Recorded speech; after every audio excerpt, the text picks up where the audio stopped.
Oi, pessoal, sejam muito bem-vindas. Hoje eu vou conversar com a Aline Silva, atleta de wrestling, mais conhecida aqui no Brasil como Luta Olímpica, e que hoje também é dona de uma ONG, a Mempodera, que dá aulas de luta olímpica e aulas de inglês para meninas na comunidade de Cubatão. Vamos conhecer a história super inspiradora dessa mulher que ainda compete e, ao mesmo tempo, toca esse projeto social transformador.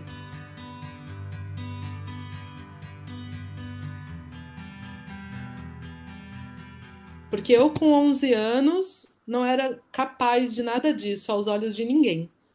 E aí, quando a gente vê, a gente pode ser, isso é importante realmente, isso é tão clichê, mas é importante. E aí, se eu consigo replicar tudo isso e provar, sabe? É provar de capacidade, mas já não é mais um provar de ego. Quero provar que eu sou capaz. Porque eu já sinto reconhecida pelos meus familiares e amigos, pelo menos as pessoas próximas de mim, eles me trazem muito esse reconhecimento que me reconforta demais, sabe? Eu acho que é provar de que é possível fazer diferente. É provar que é possível a gente ter uma comunidade melhor e fortalecida. E eu acho que hoje eu busco muito isso, sabe? Quero ser reconhecida pelo trabalho de uma forma que outros vejam e queiram fazer igual. Porque eu sei que fazendo igual a gente fortalece mais e mais e mais e mais pessoas, sabe?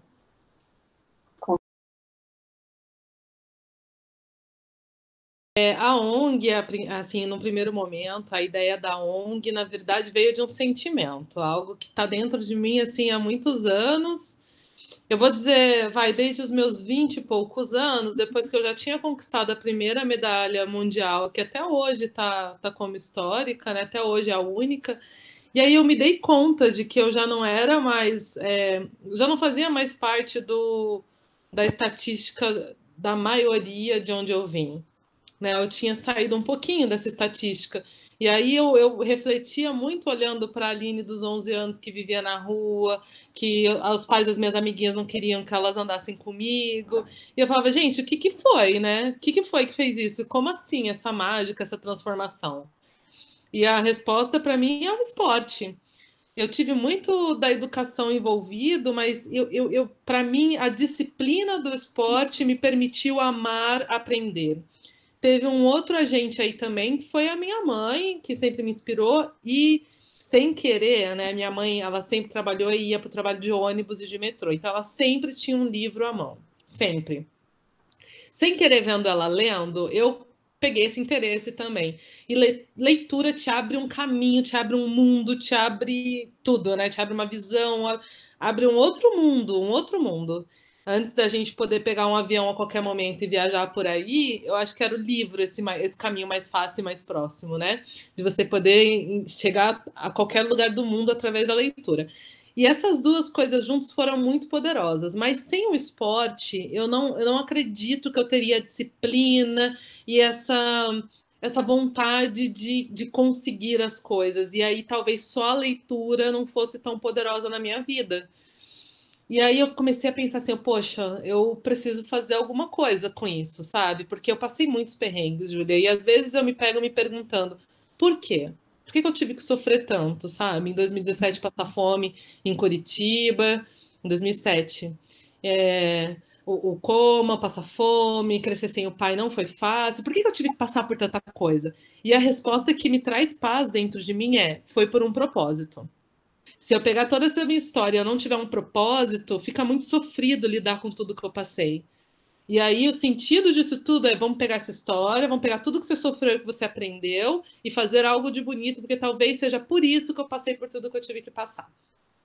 Qual é o melhor caminho para fazer isso? Um projeto social ou um local onde eu pudesse dar aulas de esporte, que foi o que transformou a minha vida, e que eu visse que eu pudesse ver, que eu visse essa mesma história acontecendo na vida de outras meninas. Ponto.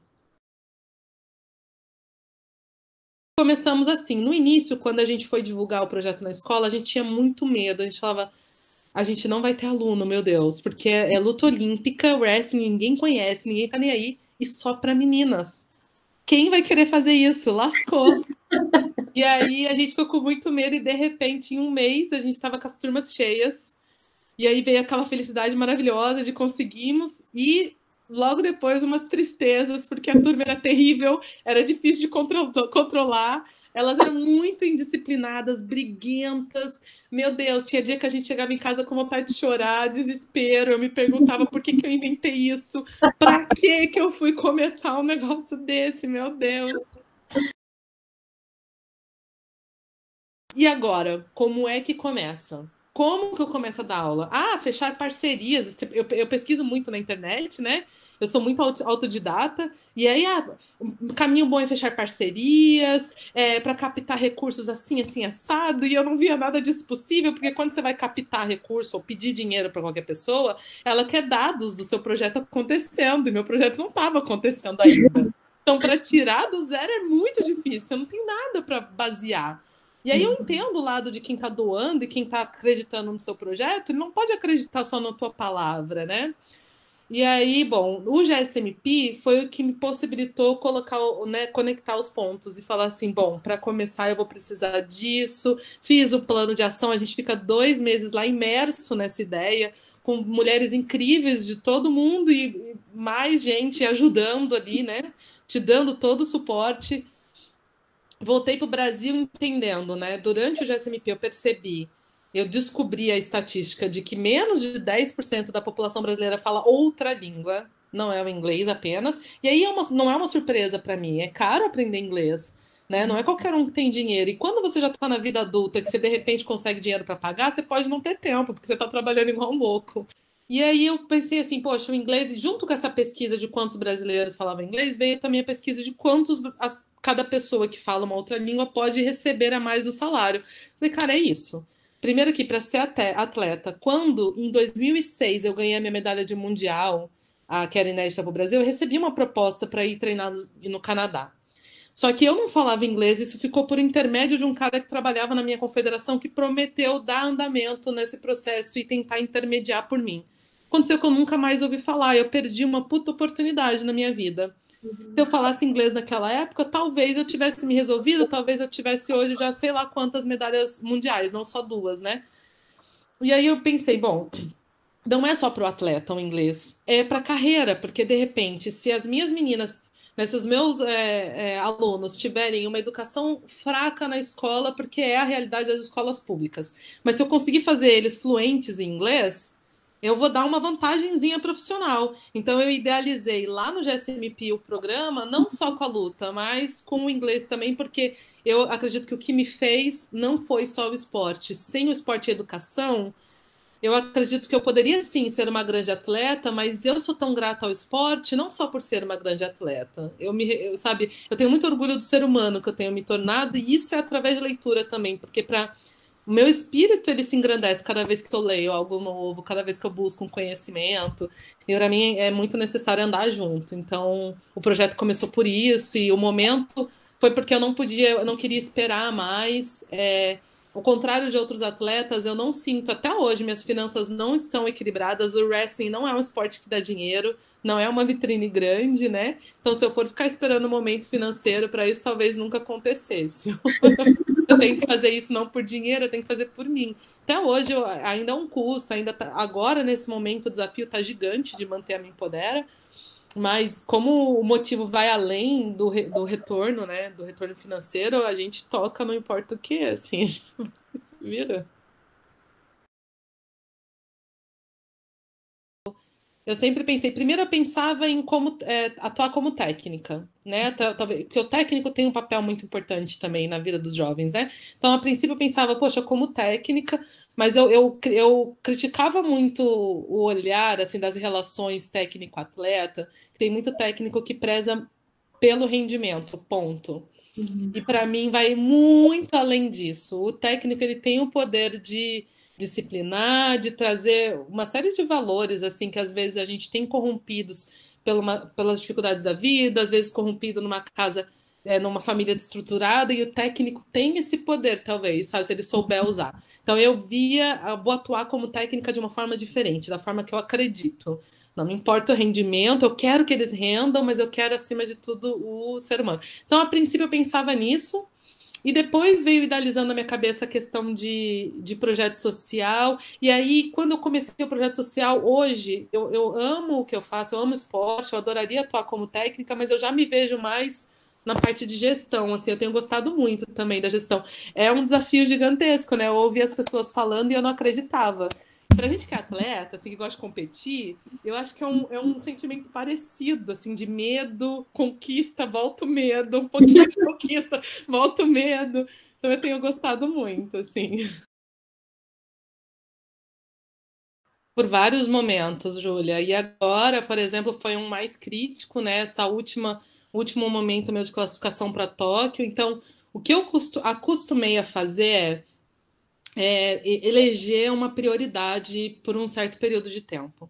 Então, 2 meses antes agora do meu classificatório olímpico, que foi em 15 de março de 2020, então, 2 meses antes, eu falei assim, ó, conversei com a professora de wrestling no meu projeto e com a minha mãe, que é a parte administrativa. Falei, olha, eu preciso classificar, porque classificando, inclusive, eu sei que a gente pode ter uma vitrine maior, a gente pode ter mais retorno. Então, eu vou precisar focar mais no treino e abandonar algumas funções que eu tenho feito na minha Empodera. Vamos entender que o feito, né, ele é melhor, né, o imperfeito é melhor do que o não feito. Então, sejam um pouco mais tolerantes comigo nisso. E elas foram muito parceiras, que às vezes os professores de inglês ou estagiário queriam me mandar mensagem, eles, não, a Aline está concentrada, fala comigo que eu vou tentar resolver. E aí, algumas vezes, umas 4, 5 vezes, elas me mandavam mensagem, olha, a gente tentou de tudo, não vai ter jeito, então ajuda aqui. Então, eu tive que fazer isso em alguns momentos e me dói muito. E aí, esses dias eu me peguei na rua meio que me culpando, né? Poxa, você tá dando errado, é você quem tá no comando, então a culpa é tua. E aí eu comecei a pensar, a culpa é minha realmente, assume, mas tô classificada para Tóquio. Teve um preço que eu sabia o preço que eu tinha que pagar, assumir esse risco, entende? Então agora é tocar para frente e resolver, esperar para resolver. E aí o esquema era basicamente assim, eu ia separar em 2 turmas de idade, só meninas a princípio. Então, eu fui relutante com essa coisa de só meninas, né? Eu só me convenci realmente quando a gente fez aquela capacitação de uma vitória leva a outra, né? E aí eu entendi a importância do ambiente seguro, mas eu não estou falando da estrutura física, eu estou falando da segurança emocional, segurança, né, que engloba tudo ali, do ambiente realmente que elas estão inseridas.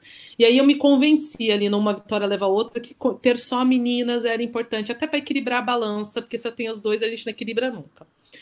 E aí comecei ali com 2 turmas de 32 alunas no máximo, uma turma de 6 a 10 anos, outra turma de 10 a 15 anos. E funcionaria basicamente assim, no horário da turma de 10 a 15 anos, metade da turma está na luta, metade da turma está no inglês. E aí eu troco e se encerrou um horário. Aconteceu que na turma das menores, das meninas de 6 a 10 anos, as 32 vagas preencheram muito rápido e aí começaram alguns pais a pedir pra gente, né? Poxa, por favor, minha aluna. Tinha outro pedido também. Alguns pais iam pedir só para o inglês. Se elas podiam participar só do inglês. Eu falava, não, tem que participar dos dois, né? Que eu via que era o interesse de aprender o inglês melhor. E algumas crianças me pediam para participar só da luta. Não, tem que participar dos dois. Então, isso funcionou muito bem, essa estratégia, porque eu acabei recebendo algumas alunas por causa dos pais, do inglês, e outros por causa da luta. O início é tudo muito mais difícil. Porque depois que a gente conseguiu controlar essa primeira turma, os alunos que entravam no meio do caminho, eles já entendiam o funcionamento do projeto, eles já entendiam toda a dinâmica do time. E aí eles seguiam, era muito mais fácil de entrar e eles seguirem na disciplina do restante. E eu acho que o segredo aí é não deixar passar nada. Tem sempre uma aluna mais talentosa que a outra, e tem muito técnico que, por causa do talento e pensando na resposta esportiva, no rendimento esportivo, não quer punir, não quer disciplinar aquele atleta porque ele é talentoso. Você estraga o time inteiro. Então, para a gente, o que funcionou foi o tempo todo mostrar que o comprometimento delas e a disciplina era mais importante do que qualquer outra coisa, e que a gente não ia ligar para desempenho esportivo. Isso foi o X da questão. E o segundo, o senso de time, de família, de união. E aí foi muito legal quando começaram a vir os primeiros feedbacks, né, de professores, de pais. Tem um professor que falava para mim assim, ele, fulano e ciclana com fulano e ciclana na minha aula eram extremamente o oposto, porque duas eram muito tímidas, daquelas meninas que olham para baixo, que falam bem baixinho, e as outras duas as terríveis da escola, que botavam o terror em todo mundo. Elas se odiavam, essas aqui viviam fazendo bullying com essa, e de repente eu vejo elas sentando junto para fazer aula. Eu falei, caraca, isso pra mim é melhor, sabe? Não tinha que esse dia eu ganhei meu dia. Ótimo. E aí, depois de um ano de projeto, a gente decidiu incluir meninos, né? E era uma estratégia que eu tinha colocado na minha cabeça. Beleza, eu vou começar com meninas. Uma vez que a turma de meninas estiver consolidada, que eu ver que aquele grupo, pelo menos, eu não perco, eu incluo meninos, mas sempre com treinamento separado, em turmas separadas. As meninas continuariam com o ambiente seguro delas garantido. Incluí os meninos e foi um pesadelo. Pesadelo, porque aí quando incluí os meninos, eu já não estava mais à frente das aulas de inglês, porque eu tive que voltar a competir sério, isso foi ano passado, então eu já estava focada ali na classificação para Tóquio. Contratei dois estagiários, na verdade foram voluntários a princípio, eles vão passar para estágio agora do inglês. São meninos novos que sabem falar inglês, mas estão aprendendo a lecionar também. Então, para eles é um desafio gigante. E aí, uma falha minha foi nessa de eu priorizar a classificação olímpica, muitas vezes participando de campings de treino de um mês e meio, eu não ficava próximo deles para mostrar algumas coisas, como, por exemplo, eles ficavam muito preocupados em passar o conteúdo do inglês enquanto a turma estava fervendo de indisciplina. Eu falava para eles: olha, se vocês verem que a turma não está vindo junto, não se preocupa com conteúdo. Disciplina primeiro e depois você toca, porque senão você nunca vai conseguir tocar. Eu demorei para conseguir acompanhar eles nesse sentido, foi uma falha, mas foi mais uma vez, por causa da escolha de prioridade. Tem que sentir na vida, todo mundo tem que se sentir responsável e comprometido com algo. Acho que esse comprometimento que te dá o medinho do fracasso, então o medo que elas sentem antes de uma competição, antes de uma prova, algumas dessas minhas meninas, elas não convivem com esse medo no dia a dia. Porque tem os pais, às vezes, ou porque a estrutura familiar não tá legal e o pai tá com 10 mil outros problemas para resolver e às vezes não consegue ficar em cima, ou simplesmente porque o pai não tem essa estrutura, ele não teve essa educação, ele não sabe por onde começar, por N motivos e até outros muito piores. Eu vejo que as minhas alunas muitas vezes não têm esse senso de responsabilidade, cobrança, de falha. Então não importa, elas já estão no chão, elas já estão no poço, não tem para onde descer, não importa o que aconteça com elas, não parece falha. Então, o dar algo para elas se comprometerem, algo para elas serem responsáveis por, algo para elas olharem para cima e a partir dali ter medo de cair, ter medo de perder, medo de falhar, faz elas se mexerem. É a mesma coisa que move a gente como gestora, faz elas se mexerem. Então, elas adoram viajar para competição. Eu sempre disse que o foco do meu projeto não ia ser competição, porque eu não tô nem aí. Mas a gente precisa da competição, porque eles gostam. Então, e o fato de ter pouca verba é ótimo. Eles sabem que a gente tem pouca verba. Então, às vezes, tem uma competição no Rio de Janeiro, eu só vou poder levar 4. Então, gente, eu não tenho dinheiro para levar todo mundo. Quem são os 4? Os 4 mais comprometidos. Então, a partir do momento que elas viram alguém viajando, porque já viajou, a gente já foi para o Rio com 4 delas, e a partir do momento que elas viajaram, a partir do momento que elas ganharam alguma dessas vantagens, elas já não querem mais perder. Então, te traz assim o esforço para se manter pertencendo a algo. Eu acho que aí é a mágica, sabe, do esporte. E essa vontade de pertencer, esse medo de fracassar, esse lidar com a derrota e com a vitória da competição vai refletir na vida delas, assim, vai refletir no estudo. É importante.